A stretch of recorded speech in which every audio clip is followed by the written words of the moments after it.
সৈকতের সুগন্ধা বিচের সামনে দাঁড়িয়ে আছি। আপনারা দেখতে পাচ্ছেন কক্সবাজার সমুদ্র সৈকতের অপরূপ সৌন্দর্য, যেটা দেখার জন্য হাজার হাজার পর্যটক এখানে ভিড় জমায়। ঢেউয়ের সাথে তাল মিলিয়ে এই লোনা পানির সাথে শরীরকে রাঙিয়ে নিতে কিন্তু এখানে পর্যটকদের সমারোহ হয়। বিশেষ করে ঈদের সময়গুলোতে, আজকে ঈদের চতুর্থ দিনে হাজার হাজার লাখ লাখ পর্যটক লোনা পানিতে নিজেকে রাঙিয়ে নিচ্ছেন এবং মনের অনুভূতি প্রকাশ করছেন।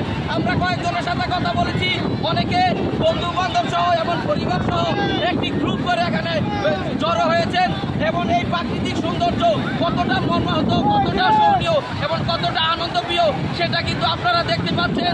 একেবারে সমুদ্রের বুক চিরে যে দীর্ঘশ্বাস, সমুদ্রের বুক চিরে যে লোনা পানির উচ্ছ্বাস, সেটা কিন্তু এখানে দেখা যাচ্ছে এবং আনন্দপ্রিয় উৎসুক জনতা এখানে ভিড় হয়ে এই আনন্দকে উপভোগ করছে।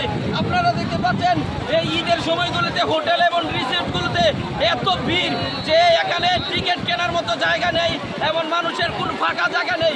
হাজার হাজার কিলোমিটার জুড়ে মানুষ আর মানুষ এই সৌন্দর্য উপভোগ করার জন্য সারা বিশ্বের সকল মানুষ এখানে উপস্থিত হয়ে ওঠেন এবং আনন্দপ্রিয় মানুষগুলো এখানে উপস্থিত হয়ে এই সৌন্দর্যের মাধ্যম হাওয়ায় নিজেকে রাঙিয়ে তোলেন।